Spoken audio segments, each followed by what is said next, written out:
تب اللہ تعالیٰ کی قدرت کا مشاہدہ انہوں نے اپنی آنکھوں سے دیکھا، مشاہدہ کیا اور فرمایا میں خوب جان گیا ہوں کہ اللہ تعالیٰ تو ہر شے پر قادر ہے۔ یعنی کہ اللہ تعالیٰ کی یہ کتنی بڑی صفت ہے کہ کوئی بھی چیز نہ ہونے کے باوجود بھی اللہ تعالیٰ نے انسانوں کو، اس دنیا کو، چرند پرند کو، پیڑ پودوں کو تخلیق کیا۔ اب اگر یہ دوبارہ اگر اللہ تعالیٰ ان کو بنائے تو اللہ کے لیے کوئی مشکل کام نہیں ہے۔ جب کچھ بھی نہیں تھا تب اللہ تعالیٰ نے ہر چیز کو تخلیق کیا، تو دوبارہ سے بنانا کوئی مشکل کام نہیں ہے۔ اس کے بعد آپ اپنی سواری پر سوار ہوئے، اپنے محلے میں تشریف لائے۔ سر مبارک کے بال سفید تھے، عمر 40 سال تھی۔ کوئی آپ کو نہ پہچانتا تھا۔ اندازے سے اپنے مکان پر پہنچے۔ گھر میں ایک بڑھیا ملی جس کے پاؤں نہیں تھے، وہ نابینا بھی تھی، آپ کے گھر کی باندی تھی۔ حضرت عزیر علیہ السلام نے اس سے پوچھا کہ یہ عزیر کا مکان ہے؟ اس نے کہا جی ہاں۔ اور عزیر کہاں ہے؟ انہیں تو فوت ہوئے 100 برس گزر گئے۔ یہ کہہ کر وہ خوب روئیں۔ آپ نے فرمایا میں عزیر ہوں۔ اس نے کہا سبحان اللہ، مگر یہ کیسے ہو سکتا ہے؟ آپ نے فرمایا اللہ تعالیٰ نے مجھے 100 برس مردہ رکھا پھر زندہ کیا۔ اس نے کہا عزیر مستجاب الدعوات تھے، یعنی کہ جو بھی دعا کرتے تھے قبول ہو جایا کرتی تھی۔ میں نابینا ہوں، میں اپنی آنکھوں سے آپ کو دیکھنا چاہتی ہوں، آپ دعا فرمائیں کہ میری بینائی واپس آ جائے۔ حضرت عزیر علیہ السلام نے دعا فرمائی اور ان کی آنکھوں کی روشنی واپس آ گئی۔ اس کے بعد آپ نے اس کا ہاتھ پکڑ کر فرمایا اٹھ خدا کے حکم سے۔ یہ فرماتے ہی اس کے پاؤں درست ہو گئے۔ اس نے آپ کو دیکھ کر پہچانا اور کہا میں گواہی دیتی ہوں کہ آپ بے شک عزیر علیہ السلام ہی ہیں۔ وہ آپ کو بنی اسرائیل کے محلے میں لے گئی۔ وہاں ایک مجلس میں آپ کے بیٹے تھے جن کی عمر 118 سال کی ہو چکی تھی، آپ کے پوتے بھی تھے جو کہ بوڑھے ہو چکے تھے۔ بڑھیا نے مجلس میں پکارا کہ یہ حضرت عزیر تشریف لے آئے ہیں۔ اہل مجلس نے اس کو جھٹلایا۔ بڑھیا نے کہا مجھے دیکھو، میری کیا حالت تھی، میں دیکھ نہیں سکتی تھی، چل نہیں سکتی تھی، لیکن اب میں بالکل ٹھیک ہو گئی ہوں۔ یہ سن کر وہ سب آپ کے پاس آئے۔ آپ کے فرزند نے کہا میرے والد صاحب کے شانوں کے درمیان سیاہ بالوں کا ایک ہلال تھا جس میں مبارک کھول کر دکھایا گیا تو وہ موجود تھا۔ اس زمانے میں توریت کا کوئی نسخہ نہیں رہا تھا، کوئی اس کا جاننے والا موجود نہیں تھا۔ آپ نے تمام توریت بالکل باحفظ پڑھ کر سنائی۔ ایک شخص نے کہا مجھے اپنے والد سے معلوم ہوا ہے کہ وقت نصر کی ظلم و ستم کے بعد گرفتاری کے زمانے میں میرے دادا نے توریت ایک جگہ دفن کر دی تھی، اس کا پتہ مجھے معلوم ہے۔ اس پر ڈھونڈا گیا تو توریت کا وہ دفن کیا گیا نسخہ نکالا گیا، اور حضرت عزیر علیہ السلام نے اپنی یاد سے جو توریت لکھائی تھی اس سے مقابلہ کیا گیا تو وہ ایک حرف کا فرق بھی نہیں تھا۔ سب کو یقین ہو گیا کہ یہ حضرت عزیر علیہ السلام ہی ہیں۔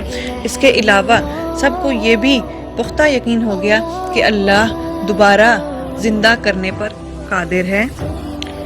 کیوں نہیں، اللہ تو بے شک ہر چیز پر قادر ہے۔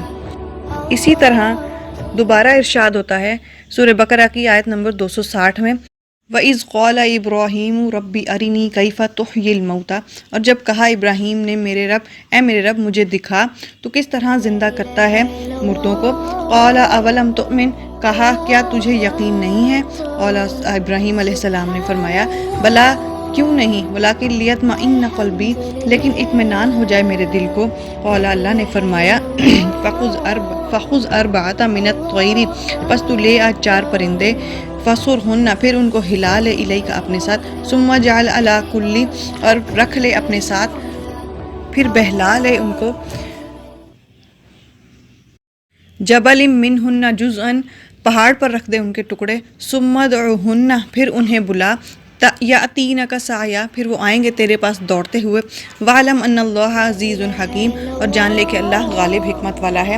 یہاں پہ حضرت ابراہیم علیہ السلام بھی اللہ تعالیٰ سے پوچھتے ہیں کہ تو کس طرح زندہ کرے گا مردوں کو، مری ہوئی چیز کو جس کے ٹکڑے ٹکڑے ہو گئے ہوں تو وہ کس طرح زندہ کرے گا۔ تو اللہ تعالیٰ ان سے پوچھتے ہیں کہ کیا تمہیں میری وحدانیت پر، میری اس خصوصیت پر بھی تمہیں یقین نہیں، شک ہے؟ تو حضرت ابراہیم علیہ السلام جواب دیتے ہیں نہیں، میں تو اپنے دل کو اطمینان دلانا چاہتا ہوں۔ حضرت ابراہیم علیہ السلام کے دل میں یہ سوال یوں پیدا ہوا۔ مفسرین لکھتے ہیں کہ سمندر کے کنارے ایک آدمی مرا پڑا تھا جو جب سمندر کا پانی چڑھتا اترتا رہتا، جب پانی چڑھتا تو مچھلیاں اس لاش کو کھاتیں اور جب اتر جاتا تو جنگل کے درندے کھاتے، جب درندے جاتے تو پرندے کھاتے۔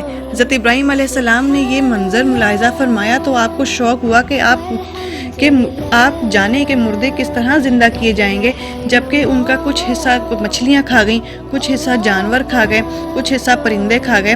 تو اللہ تعالیٰ سے اب کی بارگاہ میں عرض کرتے ہیں، یا رب مجھے یقین ہے کہ تو مردہ کو زندہ فرمائے گا، لیکن ان کے اجزاء دریائی جانور اور درندوں کے پیٹ اور پرندوں کے پیٹ میں جمع فرمائے گئے ہیں، لیکن میں یہ عجیب منظر دیکھنے کی آرزو رکھتا ہوں۔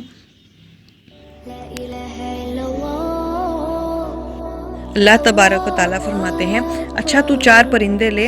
حضرت ابراہیم علیہ السلام نے 4 پرندے لیے، مرغ، کبوتر اور کوا۔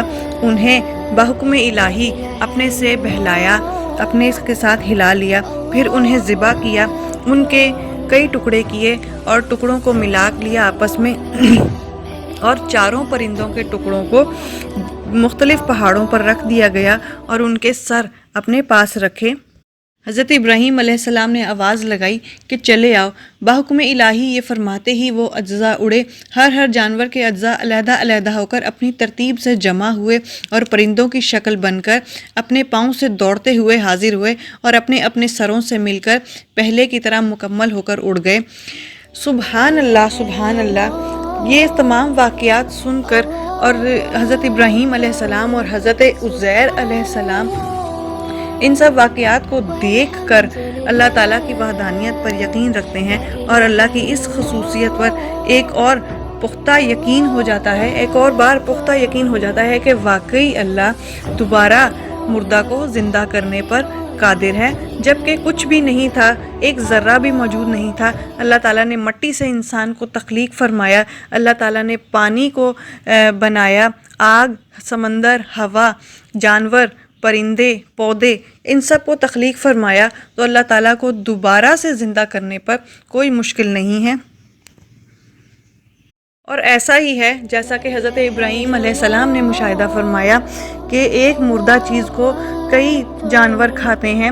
ہم دیکھتے ہیں کہ اگر کوئی مردہ چیز پڑی ہوئی ہے، اس کو کیڑے مکوڑے بھی کھا رہے ہیں، اس کو جانور بھی کھا رہے ہیں، اگر وہ سمندر کے کنارے موجود ہے، اس کو مختلف مچھلیاں بھی کھا رہی ہیں، لیکن اللہ ان کو دوبارہ زندہ کرے گا، کیونکہ اللہ تو ہر چیز پر قادر ہے۔ وآخر دعوانا ان الحمد للہ رب العالمین۔